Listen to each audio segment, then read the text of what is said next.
All right, here we go. Here we go. Finally, I get it to work. I'm so sorry for keeping you guys waiting, man.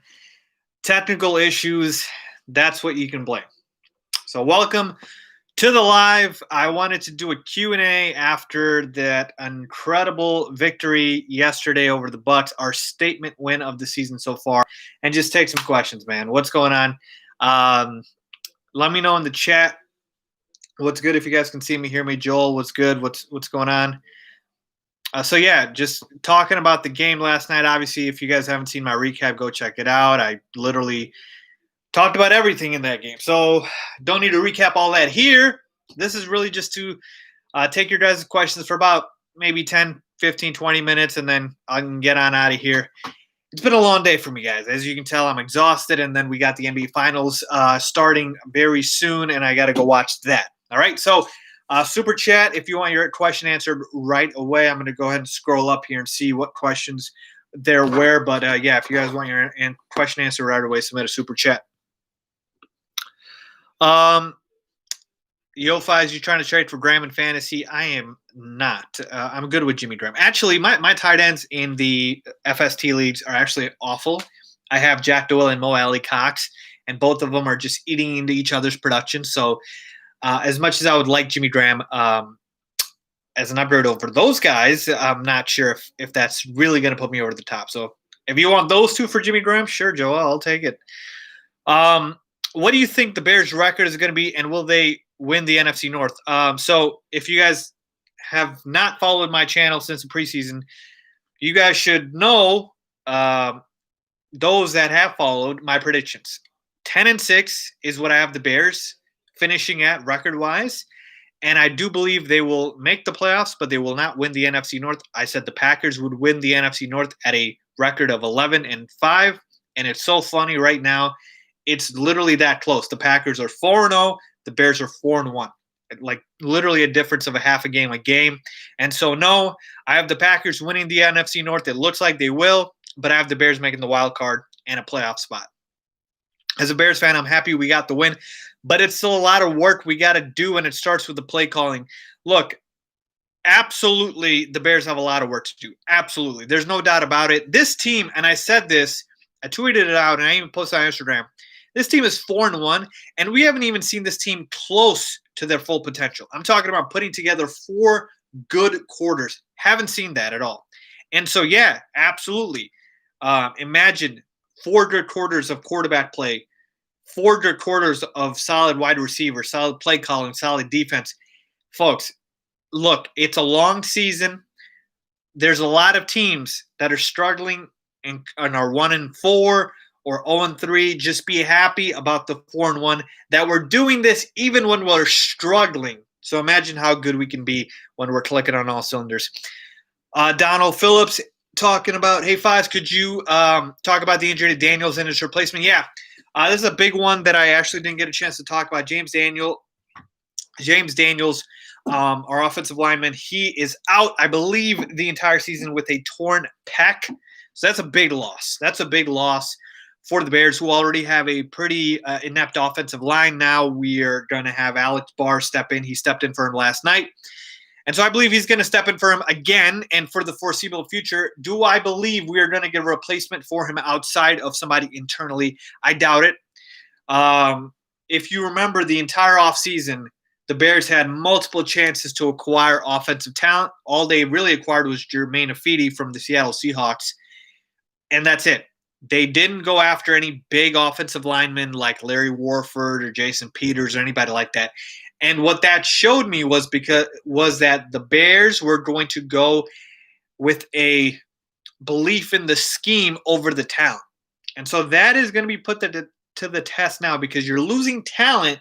Can your scheme with Juan Castillo still be good enough to hold you and your offensive line up?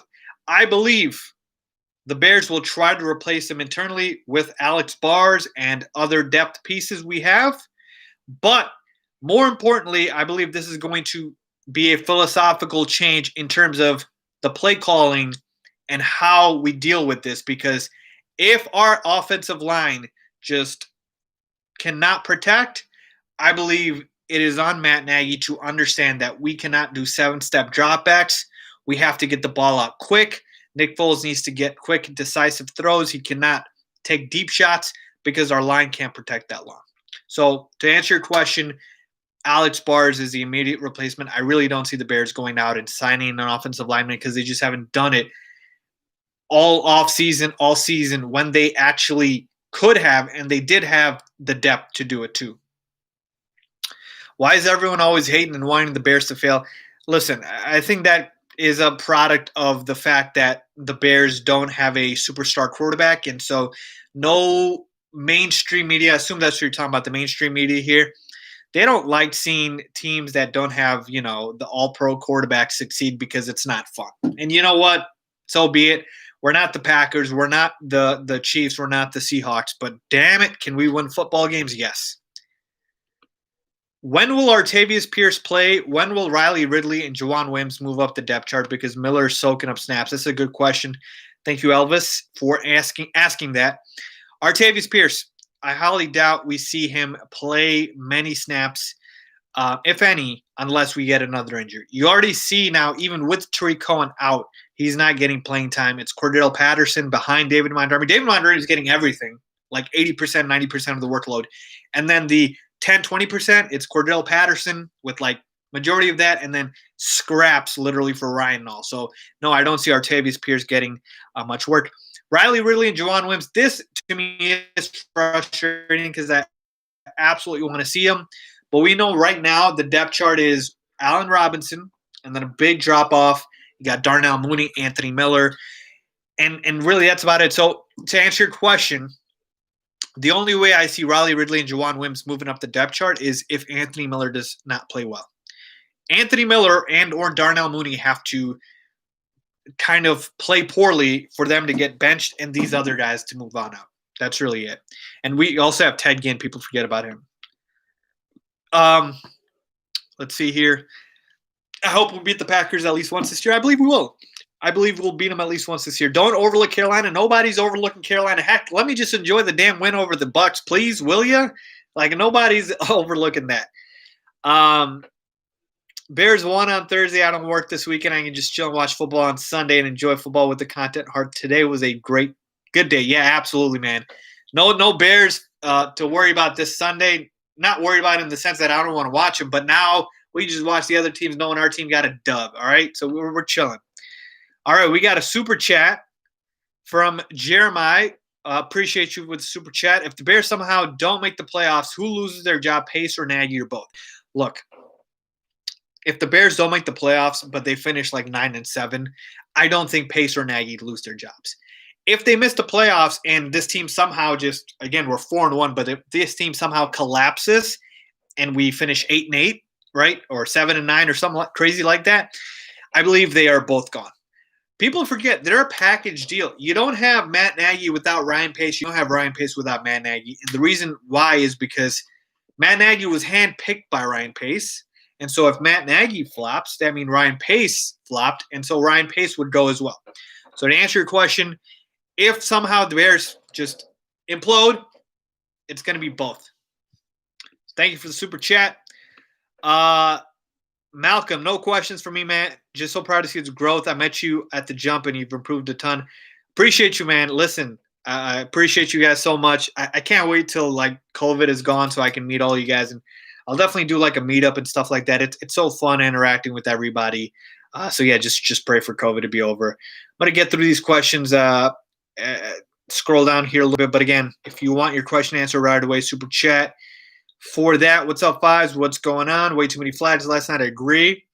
I haven't seen the game yet. Did the O-line look any better? Not really. No, the O-line did not have a good game. What was your reaction when Fuller leveled a receiver? Yeah, I was thinking hit stick on Xbox. That's what I was thinking. Kyle Fuller is a bad boy. He's not just a bad boy. He's a bad man. He's a bad man. That was filthy. What would you grade Nick Foles' performance from A through an F? That's a good question from Liam. I would probably give Nick Foles a C, C-. He missed so many easy throws, just absolutely basic throws. So obviously you can't give him an A. You can't give him a B because he didn't put up monster numbers. And so C is average, and I'm going to say below average because he was below average most of the night. So I'll say C minus for Nick Foles. He made some key throws here and there, but that's about it. What do you think of Khalil Mack? What's there to think about Khalil Mack? He's an absolute beast. He's a monster. I reminded everybody on prime time who the heck Khalil Mack is, one of the best players. He was the best player on the field last night, not Tom Brady. Khalil Mack was the best player on the field last night. Yo, Faiz, what did you think of Matt Nagy's play calling? I talked about this in the recap. I had no issues with the play calling early on. And overall in the game, I didn't have an issue with it. I just had issues with the play calling at certain spots. That's it. Overall, it was fine. The execution was awful by Nick Foles and the other players as well. Some spots here and there. Obviously, I want you to run the damn ball and waste the clock. Didn't like that. So certain spots, third and short, why are you throwing a deep shot, right? But overall, I thought the play calling was solid. Will the Bears ever find a nose tackle to help the run defense? God, I hope so. Man, I hope so. We lost Snacks. He's going to the Seahawks, so I don't know what's going to happen now, folks. I'm going to have to look into it. Thoughts on the Bears kicking situation? I think Cairo Santos deserves to have the kicking job until otherwise. Until he loses it, he should be our kicker. Made some clutch kicks yesterday, a 46-yard and a 38-yarder.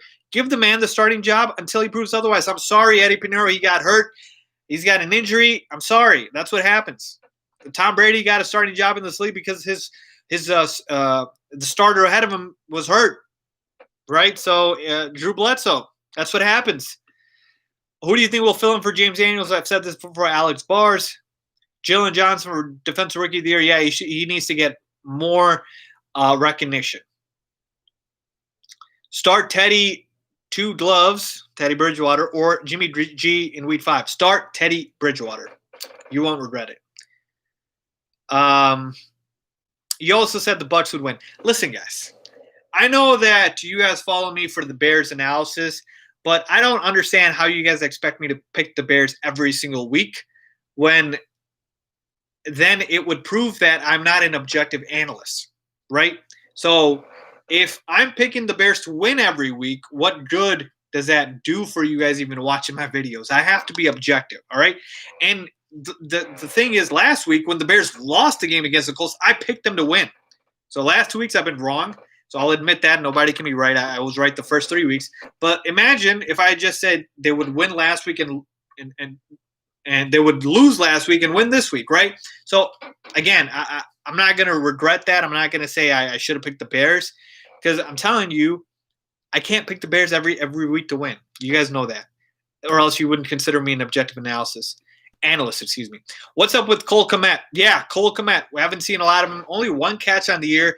Matt Nagy's talked about getting him some reps, but haven't seen it much. Jimmy Graham's been looking good in the red zone. I think it's just a matter of time, folks. Look, the tight end position, especially for rookies, it's hard to just it's really hard for them to be able to make an impact right away. There's only very few guys that have done that before, so just be patient. I'm not worrying yet about Cole Kmet, but in a few weeks, if this continues, I might worry.